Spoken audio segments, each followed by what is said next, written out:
Hello everybody and welcome to Dominions 5. This is a game that I've been building up the courage to show on this channel for a while now. And I'm really not sure how to really explain this. If you've never seen this game before, then you're in for a wild ride. I encourage everyone to stick around and watch what's going on. Don't judge it too hard on this page here. It's a game where the graphics does not matter as much as the game content, and by God, this game has a lot of content. I'll be drawing some similarities to Mage Wars, because that's what my channel has been about for a while now.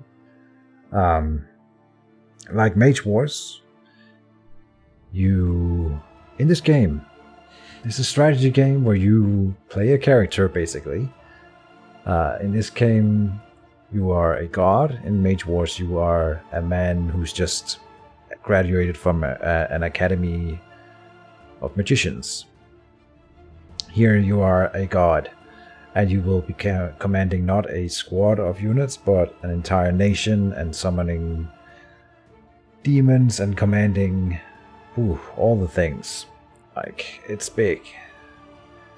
And yeah, like I said, it's not about the graphics, but it's really an in-depth game.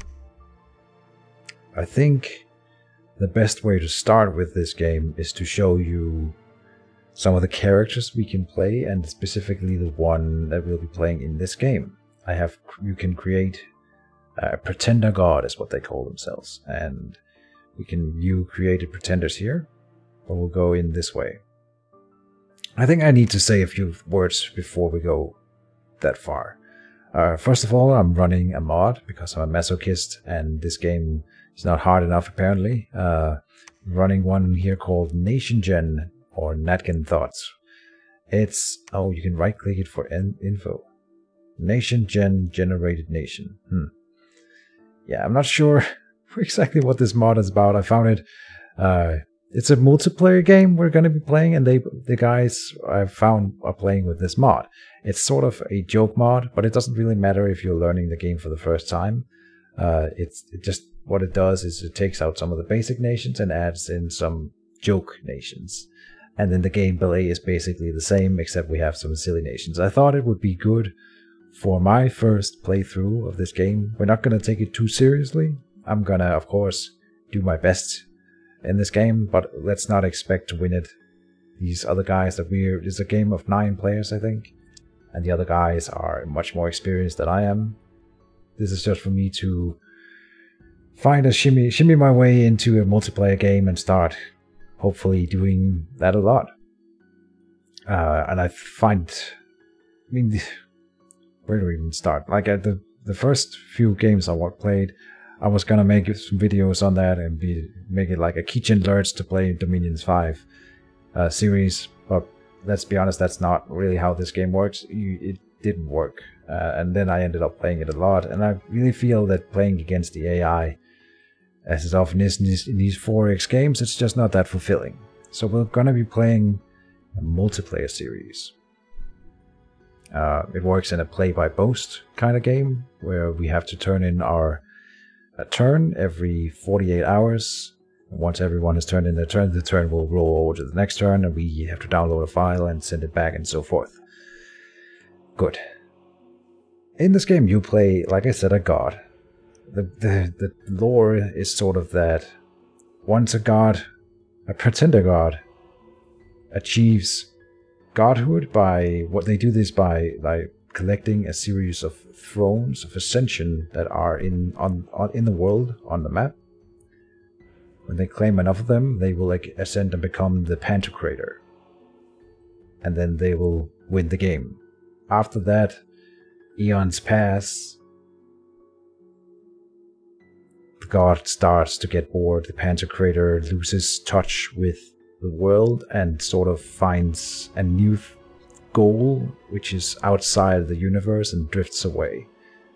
What then happens is, once the Pantocrator is gone, new pretender gods will awaken and take up the mantle and vie for to become the next Pantocrator of the universe, and then a new game starts. That's basically what Dominions is about.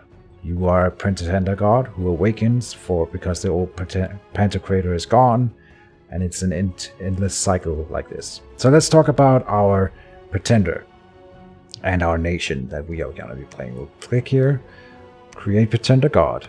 This is in the early ages. You can play in 3 different ages. In this mod, there's only the early ages, so we're just going to go in here. And I think by playing this mod, this series should be interesting, even if you have already studied Dominions 5, because it's going to be really different just by virtue of us playing in a mod that changes everything. So in this mod, these are all the nations that you can play. If you click on a nation, I'm just gonna grab one here. This nation doesn't have the best description, of course, but then it's a race of lizards who prefer heat scale. They like warm lands. They have light infantry, heavy infantry, chariots, sacred heavy infantry. They like fire and water magic. They are not good with air and death. These are sort of the descriptions. Their priests are moderate, temples are cheaper. It's normally 400. And standard forts, temples cost. So when you have selected a nation like this, you can click on their units. Every unit in the game is represented when you do a fight. A battle opens, and you can have thousands of units, each with their own stat cards, own gold cost, hit points, size. Protection is like their armor. Magic resistance is a wolf versus magic. They have morale. This guy can lead units. That's the leadership. Attack skill, defense skill, precision for range. How far they can move in a battle. And all kinds of things. And then this guy is a fire mage. He gets random. It's a lot of information right now. So this is a race of lizard people. It actually looks kind of cool. You have a camel chariot. Why not? And let's look at the realm of archmages. Sounds cool. This looks really weird. Alright. Irresident heirs. This is a demon nation. This guy's riding a salamander, because why not? This guy's riding a boar, and you can have flying units that are demons. Sure. Let's talk about our nation and go into that. We are playing Friwald, the Buried Twilight. These are Hoburgs, and Hoburg is a hobbit nation. We prefer cold scale 1. We have light infantry who are slingers. We have light deer cavalry, so we have cavalry that are, well, they ride deer. And sacred light infantry. Magic, death. So we are death mages. Weak in fire, earth and astral. Priests are moderate, and we have advanced forts. I'll go into the detail of every unit later on. Once you have selected a nation, you will click OK. And then you get to the character creation screen, or the pretender creation screen. It will make a random one for us, but we can click here, and these are all the gods that this nation has available to it. Every nation will have a different set of pretenders that can be played by that nation. Some of them will be shared, like I think the Archmage, for example, can pretty much be the pretender god of every nation. This is a very Mage Wars kind of thing. So this is just like an Archmage who has attained, yeah, you can read it there. The Archmage is a mage who has attained such power that he has mastered his own mortality. Donning a godly mantle, he has taken up the role of a pretender god. Archmage is now a master of magic and can adapt in several of the magic paths. The Archmage is a master of magic rituals and can project his elemental magic one province farther than normally possible. So if you want to, this guy is not super strong. He's just a human, basically, who is really strong in magic. If we select him, it says here new paths cost 10. You can specialize him in, this is basically like the schools in Mage Wars. This will determine what kind of spells this character can cast. These cost design points. And these are all the spell paths. Fire, earth, fire, air, water, earth, astral, death, nature, and blood. Blood being a bit special here. Depending on what you choose, you can make a bless, which will be carried over to your blessable or sacred units. And you can build that with the bless points you gain from that. Like we have Fire 4, we can get inspirational presence that will then carry over to our sacred units. The next tier is the Dominion. Every pretender god will have a Dominion in the game that affects the land. They are so powerful, these characters, that they change the land around them. So if you put more into turmoil, you have this, it's a negative scale and a positive scale of up to 3 or -3. If we increase it, it costs points. If we lower it, we gain points. And order turmoil is one of the scales. Then we have productivity versus sloth, which you can imagine it increases our income and increases our resources. We have money and resources in the game. And if you lower it and take sloth, you lower these two things. Then you have heat and cold. It starts at cold 1 because that is what our nation prefers. If we lower it further, it will give us a penalty, a penalty, but bonus points. And the same way, if we move away from our preferred path in the other direction, this one will give us points. You want your nation to be at the one that they prefer, of course. Then you have growth versus death. Death will lower income and make the province that has this dominion slowly die, whereas growth will make it grow. Pretty simple. Then you have luck and misfortune. More events when you lower it and less luck, versus more events and less luck. And then you have magic and drain. This will increase your research points in that territory. Also, magic resistance is lowered when you have magic, and magic resistance for units in the province is increased when you have drain. Alright. Then the final modifier here is you can start with your pretender awake. If it is awake, you start with your pretender at the start of the game. If it is dormant, you get it after 1 year in game. Your pretender will awaken and join the fray, but will not start on the map. And then you have imprisoned, where they are basically off the map for 3 years, give or take half a year. So you gain more points by waiting with your pretender. Right, we are not playing the Archmage. We are a nation of hobbits, and I have selected the Titan of Death and Rebirth. Actually, let's just go and view the created pretender. This is Bob, the Titan of Death and Rebirth. So this is how he is looking. He is Earth Mage level 1, Death Mage level 4, Nature Mage level 4. This gives him a total research ability of 23. Then he's Poison Resistance 7. He gives a supply bonus, and he has a Strength of Spring. So he's more powerful and gets increased hit points during this season. That's kind of funny. Then our Dominion is a Dominion Strength of 6. I forgot to mention this one, but this represents how powerful and how fast your Dominion will spread. We have Order 2, Sloth 1. Heat Cold is on our preferred scale, so it doesn't give any penalty or minus. We have a Death scale of 2, a Fortune scale of 3 because hobbits are lucky, and a Magic of 3 because I really think we are in a magical land here. We have selected a Bless, which give us Undying, living units that have died. Let's see, Blessed units will fight on even after they are killed with 2 HP.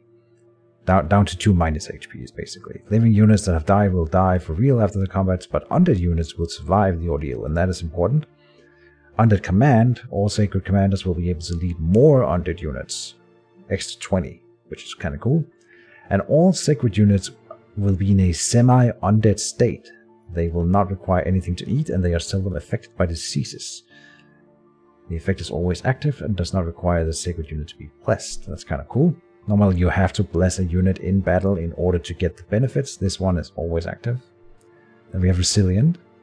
Everyone gets an extra HP if they are sacred, but when they are blessed.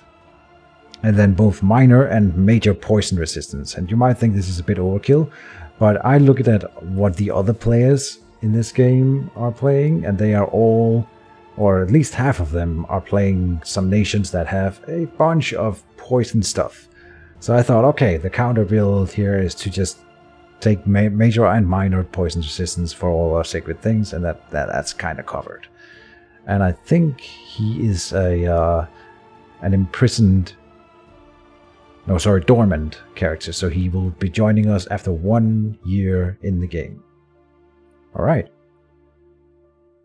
And that's basically it for the Pretender, I guess. This is Bob. Meet Bob. He has 98 hit points. He's a Titan, so he's size 6. He's only got protection 3, but you can equip him with items. He doesn't start with any of them. Magic resistance 18. More good morale, of course, and he can lead a lot of units. He's pretty strong for a Titan. He has a basic attack, which is a quarterstaff. We'll have to. It's still 33 damage. That's pretty impressive. It's based on strength, map move 22, and encumbrance fatigue H. He's an old boy. And yeah, he's not much of a fighter, but we can give him some cool items, and then he will be. But we're taking these Dominion traits here. Let's talk about the nation then. So we'll go back here into early ages and click on Friwald. They are hobbits. Let's talk about all the units that are in the game. In our nation here. These are all the units that we will be able to recruit. They come in 2 categories. Commanders, which are leaders of armies and or spellcasters and such. And then you have units. Units cannot lead armies, but need to be led by some type of commander. They can never move between provinces by themselves. They are carried as army units, but more on that later. Each nation will always have a scout unit, and this is ours, a little hobbit. Scouts are trained to pass unseen. Yeah, they can basically move stealthily through nations, through provinces, and there's a chance that they'll be detected, but there's also a chance that they won't, of course, and that's how that works. Mountain survival, forest survival means that they have reduced movement penalty in these types of terrain. And then we have gluttony, because halflings, they like to eat a lot. They consume more supplies than any ordinary monster of their size, which is kind of interesting. Then he has a falchion and a sling, but he shouldn't be fighting this one if we can avoid it. Okay, so he's basic. That's a basic unit, a scout. When we move one step further, you get the basic army commander, and he is undead. Very interesting. So our nation has the Sylvan commanders of Friwald are adequate leaders whose orders are willingly enacted by the warriors. The Sylvan commanders are charged with deploying the unholy servants of Friwald, but its magical forces are beyond their understanding. So he can lead 40 units, normal units, and then he can lead 40 undead units. And he's not much to speak of. He's got a pitchfork. But our nation here of hobbits is not a nation of warriors. It's a nation of swarming the enemy with tons of little dudes and then breaking down the enemy. Then we have a captain. So this is one step up from the normal commander. He's riding on a deer. He's got stealth. Oh, he's got stealth. He's also got gluttony. And then he's inspirational. So he gives increased morale to all his troops. Not that bad. He's got decent weapons, falchion, bronze lance, and antlers. This means that the deer itself isn't making an attack as well, which is kind of interesting. We can go through what these stats mean. The length is when 2 units engage another in combat, and I hope I get all these things right, but if I don't and someone knows better, then you can comment down below. But I believe that weapon length means when 2 units meet, they will go by when they attack each other. If let's say you met an opponent with a length 2 weapon, then he would hit first with his bronze lance, then the unit with length 2 weapon would attack, and then we go length 1 and then length 0. So having longer weapons means you get to attack earlier in the initiative. Then the attack is the chance to hit, or at least the bonus to your roll. There's always a roll involved in basically everything that goes on. Then you have damage.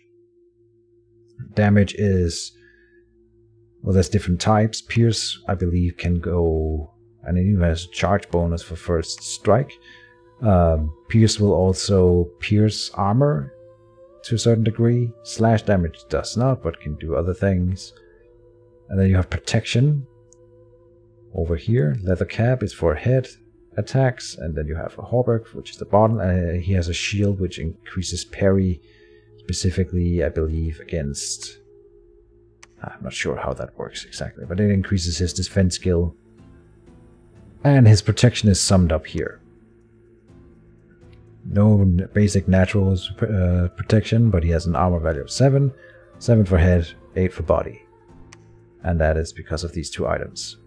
Alright, so that is our captain. Then we move one step further. We do have some, I don't know, giant size. Normal human is size 2, so this is a sort of a giant dude that is within our nation. He's a priest level 1, also a sacred unit. He's fire resistant, cold resistant, wasteland survival and mountain survival, and he has dark vision, and he's ambidextrous. Right now he only has 1 weapon, but if we give him a weapon in every hand, some characters will take penalties, he would not.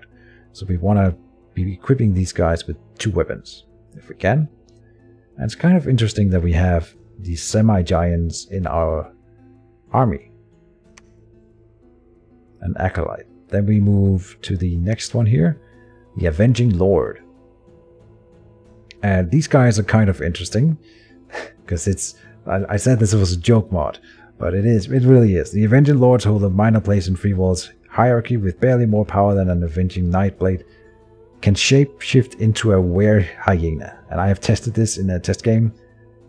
These little dudes, when they die, they will turn into were-hyena. I'm not joking around. They are were-hyenas.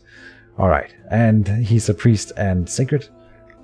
And before we move on, we want to go down and look at the Avenging Nightblade that was mentioned here. So he's a commander type of this unit, who are our sacred units.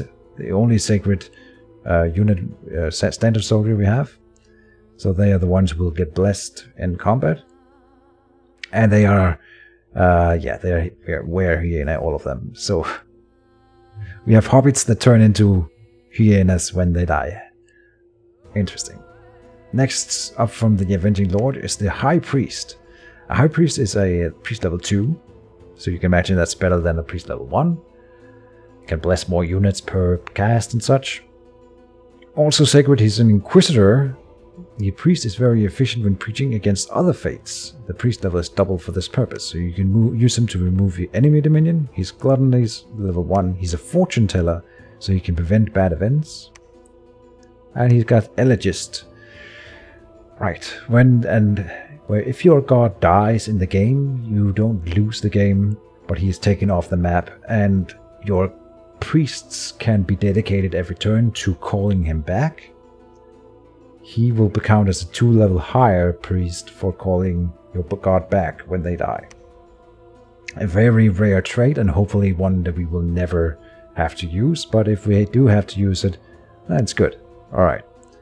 Then we have another giant type who has 2 weapons right off the bat, so the ambidextrous is actually useful here. He's also a mage, Earth Mage level 1 and a Death Mage level 1.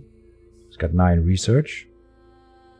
And yeah, that's kind of interesting. I'm not sure how we'll be using these guys, but they are actually sort of decent in combat. And you can use them as a sort of battle mages to buff themselves and then run into combat. That might be what we're doing with this guy. Could be interesting. Next up is the Buried Consort. And this is our first mage type. Real mage type. He's got a stick, so he's not a fighter, but he's a spellcaster, an Earth Mage level 2 and a Death Mage level 2. Pretty good researcher as well. Gluttony, and he's old when we get him. So age here. His max age is 80, and his current age is 82. They do not die when they reach max age, but when you are above your max age, there is a chance every turn, I think every turn, that you get certain penalties and become diseased, and yeah, then you eventually will lose the character. But he also has something called death recruitment. The unit is easier to recruit in provinces with death. Upon recruitment, this amount of gold will be returned per level of death in the province. That is why we've taken the death scale in our dominion. So that's kind of interesting. We have death 2, so we will get 32 gold reduction every time we recruit this type of character. And I'll probably be focusing a bit on that. I think that will make him very effective, or efficient in terms of gold. Then we have a frog herd, and you heard that right. It's a little hobbit who's a sort of, I guess, herdsman, and he gets a frog retinue. So every combat he will spawn a frog that will attack. That's what he does, and he gives a supply. Alright. Can only be recruited in the capital. I don't know if we're ever gonna recruit him. We have this building here in our capital. Enables the recruitment of frog herd. That's all it does. We have a special building just for that. And we have Vault of the Buried, which give us all of the other units that are special, and some gems per turn. More on that later. Frog herd. I want to recruit one in game and see what happens. I don't know if they're good. Probably not. Then we have the Fellow of the I'm gonna slaughter that word. Penultimate secret. And they are kind of interesting. It's a Fire Mage level 1, Astral Mage level 1, and then he has a chance at an extra magical skill. Oh, in fact 2. There's a 100% chance that he will get one of these 4. And then there's a 10% chance that he will get one of these 4s again. So you could end up with a Fire level 3, because he starts with 1, 2. So if you roll fire here, and then roll the 10% here, and then roll fire again, you could have a fire level 3 here, and all sorts of different combinations from this one. It's kind of interesting. So he's got research 11. He's also stealthy. All right, Gluttonny, and then he's got this thing here, philosopher. So it's kind of interesting ability, but he's got improved research in lands with sloth, and worsened research in lands with productivity. So he likes sloth. That's why we have sloth. I think between these two here we will have some pretty cheap and good researchers. That was my idea. Bird Consort here is cheaper, and this guy is more effective. And we have extra research because of our magical domain. And then finally the Buried Father, whatever. He's got old age as well. He's got Earth 1 and Death 3, and a chance at a magic skill as well. And that's about it. Good. Now let's talk about the units. These are our soldiers. I've already shown you the Avenging Nightblade, but we will go top to bottom here. They are not very good. It's got 5 hit points. Size 1. Protection 11. Yeah, they aren't very good, but they're cheap compared to other nations' sacred recruitables. And the thing is that when they die, and they will die, and then they will turn into were hyenas, which are better units. And I believe that if they then survive the battle as a were hyena, then they will turn back at the end of the battle, and you will get the unit back. If they die in the were hyena form, then they die for good. But they basically have an entire extra life after this one here, where they can fight as a were hyena, which is a stronger unit than this one. So that's kind of interesting. Then we have the Friwald's Rider, which is also a stealthy unit. Very interesting. I didn't even realize this. Okay, but we can make some stealthy attacks with these guys. And they aren't crap. They are decent. Like, they've got so low hit points, but they have the sticks. I think this is the other one here. Yeah, this is the one with a heavy bronze lance and a falchion, decent weaponry, leather, armor, and a shield, and then antlers. So 3 attacks is pretty good. And these guys, they can do some damage, and they are not total garbage. They are still hobbits with 7 hit points, but we are a swarm nation. That's the thing to think about. Like, these aren't bad. Then we have 2 types of very special infantry here, and the thing about them is that they are undead and poison resistant 25. And all of our units have this gluttony thing that makes them consume more units or more supplies, but this guy does not eat, so they don't consume any supplies. So that's kind of a weird double thing, and they are also stealthy. We gotta make some stealthy strategies. I didn't even realize almost all of our units have stealth. No, not that one. This one does, and these are stealthy too. Alright, we can definitely make some guerrilla tactics with these guys. That could be kind of interesting. This is a guy with a stick and a sling, and this guy is an undead guy with a pitchfork and a sling. And that's basically the difference between the two of them. They cost the same in terms of gold and resources. So it's all about whether or not you want a pitchfork. And you can look at these two. It has attack 11 and defense 11. And this guy has attack 11 and defense 13. So the stick is a little bit worse in terms of damage. But then we get a bonus to defense. But this is piercing, which is better against armor. Then we move to the next step. We have the Friwald's Hammerer. This is our basic light infantry. Yeah, that's basically it. They have hammers, which aren't total garbage. And they are really, really cheap, so we can mass them. And then you have the basic slinger type, which is the thing is you get here is that you get a sling and you get a club. And that's about it. Yeah. So if you look at the cost here, gold 6, resources 2, recruitment points 9 is also important. The undead cost the same in terms of gold and resources, but then have recruitment points 31. So that's kind of interesting. Which means we can't just spam the undead ones, but we can recruit some of them. These ones we can, they are so cheap. We can get so many of them. You can try to compare. If I know someone's playing Portese.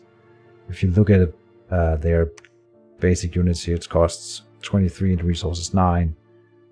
This is one of the guys, yeah, that we are playing against. He has this poison cloud.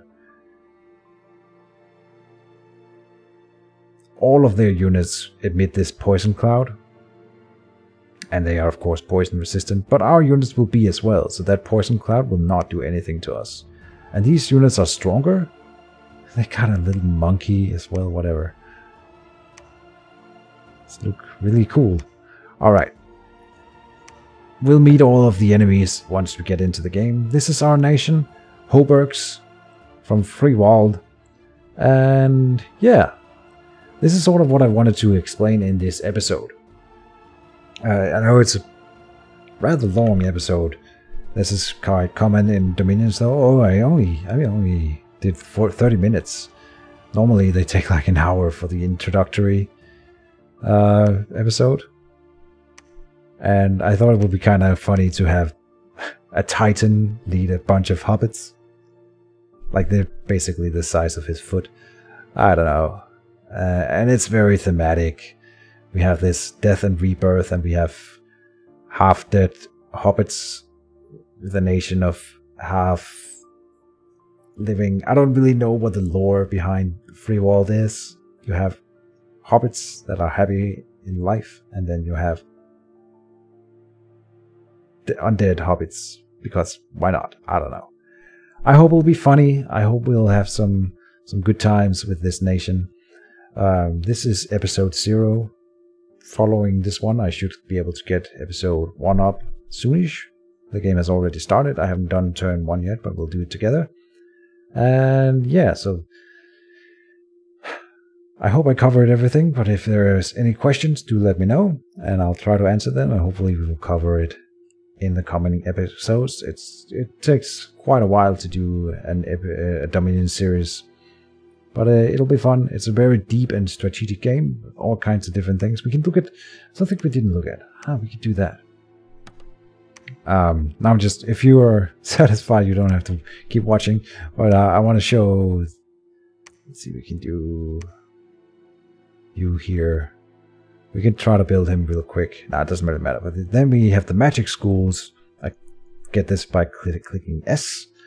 And then you have this, again, for for Mage Wars players, this will look kind of familiar. You have Conjuration, Alteration, Evocation, Attack Spells, Alteration, I don't know. This is the different magic schools. If you click one of them, you get all the spells that are in this school by the different levels. And these are the magic paths required to cast that spell. So if you want to summon Cave Grubs, you need to be an Earth 1 magic caster. Excuse me. And it requires 8 Earth gems. Some of them don't require any gems. And then there's a symbol here. This is a ritual symbol, which means that you cast it outside of combat on the map. If there's not that symbol, it means it's a battle spell. That's the only 2 types of spell there are. There are ritual spells and there are battle spells. Good. And so we have, for example, our dude is a nature level 4 mage. So I press the end button, for example. And now we get all the nature spells that are in the game. In Conjuration only. And what we then can go through here and see, okay, we have Nature 4, which is his max. We can boost that once we are in the game, but just by default, we can cast down to level 5. We can cast this spell, for example, Awakened Sleeper. And that's a ritual that will summon, it's like an elven commander, magical elven commander that you can summon. Vermin Feast, I'm not even sure what this one does. Oh, that's kind of cool. Yeah, you send rats and cockroaches or shrimps and crabs, if it's underwater, I suppose, to attract it to the supply stores of a besieged castle. And you can make them surrender faster. That's kind of cool. All kinds of different things here. We can summon forest trolls. You get 5 or more depending on how strong your caster is. Number of effects are increased by 1 for every extra level the caster is. Yeah. And so on. We will not be able to cast the Wild Hunt without boosting our magic. But so on and so forth. And Alteration. I should really have a good look at what kind of spells we are going for. The different levels of these spell tiers are basically what you do with the research. The research is all about increasing your spell levels. One of these schools that are there's Conjuration. This is mostly for, you can go what that mean. Conjuration is mostly for rituals, summoning some sort of units to the board, like summoning a group of Yeti, summoning cave cows. Why not? Summoning a kraken. Or if in battle spells, it's summon lesser earth elemental, and it will last for the battle, rather than being summoned to the map. Alright. And there are some other spells, but usually it's for summoning some type of unit. Alteration is for buffs, mostly. In Mage Wars, this would correlate mostly to enchantments, actually, so that's kind of interesting how that works. Or some of them can be like instant effects. Let's see. Aim is a buff where you get increased precision. Bark Skin makes sense. To most people, you can cast something that gives you resist cold, resist lightning. Enlarge makes your units bigger and stronger. And then it gets more complicated as you move down, but there are some buffs for there's some rituals as well and such. Mother Oak is definitely one of the things that we should consider getting to. It costs 50 gems, but once you cast it, you get 10 nature gems each month. You basically make a special tree. It's a global enchantment that after 5 turns, it will have paid itself off and then increase your gem economy. Yeah, basically a lot. And yeah, all kinds of things. Mass protection. What does that one do? I saw it here, level 7, mass protection. Bark skin to all friendly units on the entire battlefield. That's probably worth going for. Then we go to evocation. It's mostly battle spells, attack spells. Fireball, Shadow Bolt, Fire Clouds, very fire based. Acid Rain, Blade Wind, but also healing and some other smaller effects. Not a lot of rituals, but there's some, like Fires from Afar is an attack spell that you cast on the world map and simply rain fire on an enemy army camp and try to deal damage that way and try to kill some units. It's kind of cool. Then you have construction. I'm going to skip that one for now. Enchantment is, yeah, it is basically the buff spells, but what's interesting is that enchantment also encompasses the undead summoning spells. So you had conjuration for most of the summoning spells, but the undead summoning spells, reanimation, revive king, create revenant, raise skeletons, they are all in this school, and that's one of the things we'll go for. We will try to make an undead economy. And I hope that will be kind of cool. Horde of Skeletons is pretty powerful. Only level 2 here. You can get a horde. This is a battle spell. We just raise a bunch of skeletons and throw them at the enemies like chaff. And then it gets more complicated by the... I've never really cast level 9 spells. Thaumaturgy is also like some instant effects. You can do all kinds of things. Sleep makes sense to most people. Panic. Then on the battle map, or sorry, the world map, you'll have teleport. So you don't have to move, you can teleport large distances. Some really interesting spells here. Good. Then blood magic is interesting. I don't think we had blood, did we? No. And we're not going to touch this much, but it's basically like demon magic or whatever, and blood slaves are like the gems of this category, but you get them in a different way by hunting for them. These are insane. Bind Demon Lord for 150. Mostly summoning spells for demons and such. And crossbreeding is something you shouldn't touch unless you are a demon, and so forth. Then there's construction. And construction is a little bit harder to explain, I suppose. Every other level of it, instead of giving you new spells, will allow you to create the next tier of magic items, and that's its own thing, is magical item creation in the game. We can't see them from this screen as far as I'm aware, but the other tiers of construction does have some things every once in a while. I don't know if there are any things. We can do this one. Animate human corpses. So you use plants to animate corpses. That's kind of cool. Wooden construction. A lumber construction. Ah, yeah, you make like a tree golem. Wooden golem. And then there's nothing else for us in this category, but getting to the different tiers of magic items is very important in the game. And I'll probably try to go for at least level 4 early on, at least level 2. But we want to go to level 4 as well, because this is really where you can unlock a lot of powerful stuff that will... It's where you create weapons and armor and such for your commanders. Okay. I've been rambling for a while now. I think I've covered everything, I hope. Again, if you have any questions, do leave them down below, and I hope you enjoyed. We'll start with the next turn coming up soon, and that's it for now. So thank you for watching, and see you then. Bye-bye.